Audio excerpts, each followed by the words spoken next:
What's up, everybody? I hope you guys are having an awesome, wonderful day. Today, I just want to give you a quick update, and I just would like to know what's your progress as well. And I hope you guys had a great 4th of July. You and your family, you enjoyed it. Yeah, you did some kind of barbecuing and enjoyed the time more and more with your family, which is very important. And happy 4th of July for all of you. At the same time, today we're 5th. So I just want to get back here just to show you what we have been doing, because I know I haven't been showing you what our hauls for, especially for retail online arbitrage. So I just want to show you a little bit. A little bit was, as you know, guys, the limit that we have in Canada is really reduced by a lot. Instead of having 600 ASINs, now I'm having I only have now like around 150 to 200 SKUs max if I'm lucky, and I'm limiting the amount of how many units I can ship in. But I still made a shipment last week or the week before, and it's just being processed. 50 units being in, but still there's 150 or 160 units to be processed still, so it's taking a longer time as well. But in the meantime, I was doing a lot of what is they call that, a lot of sourcing. So I just want to show you a little bit what I've been doing. So I have been doing, we got a lot of Paw Patrol.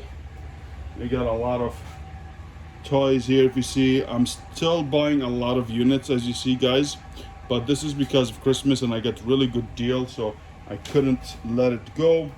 And also here, if you guys see, and here, all that, this was an old stock anyways, there's not much. But this is yesterday I went and I bought some Legos from Lego store. It's around, I think I spent 2,300 or something like that on these sets. Very expensive sets, like 500, 600, 400, no 600, 300, 400, 500 sets, $300, $500 set, which is really awesome. A lot of stuff here, Legos as well. If you see, a lot of Legos here, a lot of bags, a lot of Legos. I think Legos is the one that I'm really buying a lot of things from. And also I bought these Paw Patrols. You see them? They're really awesome. I paid very cheap for them. I can triple my money in there. At the same time with these stuff. So, and I also bought limited edition stuff. So this here also, I forgot to show you. Also here we have a lot of Legos. So what's the strategy I've been doing right now? Since they're limiting my SKUs, basically I need products that have more profit in them, and they're more limited edition. I remember when before, 2 years ago, when I stopped doing RA or wasn't doing it as much as now, what I used to do is basically I go ahead and sorry, the boogie. What I used to do is basically buy product but the limited edition stuff, so things that are increasing value later on. So basically I buy them for, let's say, for $50, but I'm hoping to make 100 or 150 in profit. So I've been thinking for the past few weeks what I can do. So now I'm putting myself on higher value products, more expensive products. So for example, if I buy something like this for $60 or $70, I know it'll sell for 250. I'll make around $100. I'm okay with that, even if it takes me a little bit longer, because the limit of SKUs I can send in now, or I'm very limited, because before was a lot of volume more than profit. I'd rather sell a lot with lower profit. Now I want to do the opposite. It's basically sell less but with higher profit to be able to compensate. With doing this, you need to make sure that you're really buying good stuff, expensive stuff. So for example, these stuff that I bought now here, the stuff here for Legos, is actually, there's something that's going to be in 3 to 6 months. These are like kind of retired products. They know they're going to go high in value, things that are really in demand. But everything with Legos basically stays 1 year and a half to 2 years and a half or 3 max, and then they retire. So I know these are going to be going up in value. So that's why I'm getting myself into very expensive things. The same thing with this, for example, high value. I buy it for $30-$40 and sell for $100 to $150. So if I sell one, I can make good day. All what I'm aiming for, $100 to $200 a day in profit. That's what I'm looking at. So now I'm being more quality, more expensive, more higher profit margin things that I'm getting into. And with everything, like for example, believe it or not, this product, a second here. For example, this product. This product I paid half off. It's $27, but I paid half of that. So I paid 13 and a half, or even less than that, to be honest with you. But this product is being discontinued. So when it's discontinued, now it sells for $100. So something has a really good profit margin. So that's what I'm aiming for. That's what my strategy is being sent. And also, I forgot to show you one thing, which is really, really cool. Let me see, give me a second, guys. Oh, mama.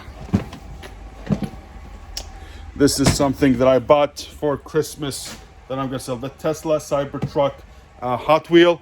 That's something that I really, I'm hoping that I'm gonna do well with in Christmas. They're already going for $350. They're limited amount of them in the stores, or then don't have enough. They sold right away in Hot Wheels. So I'm looking for really, as you see, guys, very, very unique things. Limited of them. I need to chase them, and they have a good profit. The same thing I have. My sports cards. I have a sports cards, right?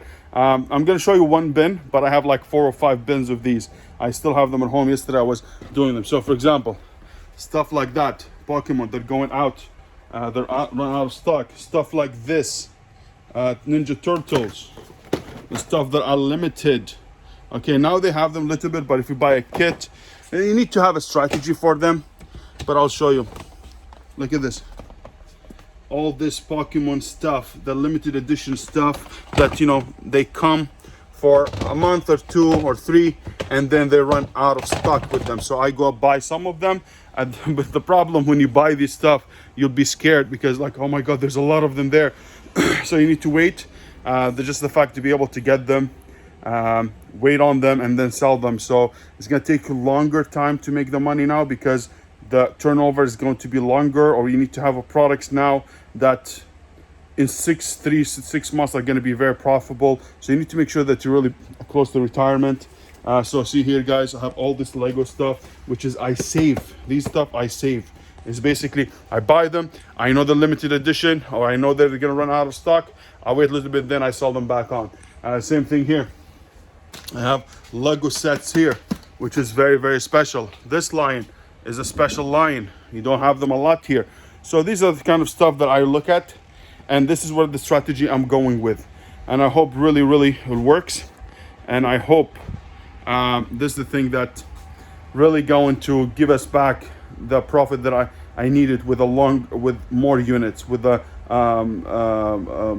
higher sales velocity, with lower profit. I'm trying to get the same kind of profit with the products like this. So I hope that was helpful to you. So I adjusted my business a bit until they adjust my limits, because to be honest with you, for 500 units is not enough. 500 units to ship in is not enough. How many SKUs is that? That's not much. 200, 180, because you need to ship multiple units at the same time. I cannot ship just 2 units, because a lot of times also there's products that are opportunistic or have opportunities. When Amazon run out of stock, I want to sell this product because I know Amazon runs out of stock multiple times. If I ship this product, I'll be able to get more. If I ship this product and Amazon run out of stock, I'll be able to sell all of them during the time Amazon run out of stock. But if I ship only 2 units and I sell them right away, and when Amazon run out of stock, then comes back in stock, I need to ship my product in. So instead of selling my 10 units in 3 months, I have to wait now 6 months to 12 months to sell them, because I have to ship smaller amount of units to Amazon. So I don't know if that makes sense, but that's my strategy I'm going for now, until Amazon adjusts me and gives me the limit that I deserve. Okay, anyways, guys, let me know what's your thoughts, if I'm thinking the right way or I'm just thinking from my behind. And let me know about your strategies. What are you guys doing, especially if you're in Canada. In the US, you're having a good amount of limits, but let's see what happens. Okay, guys, anyways, have yourself a wonderful day, and I'll talk to you soon. And please leave your comments and let me know what you guys doing. Take care, everybody.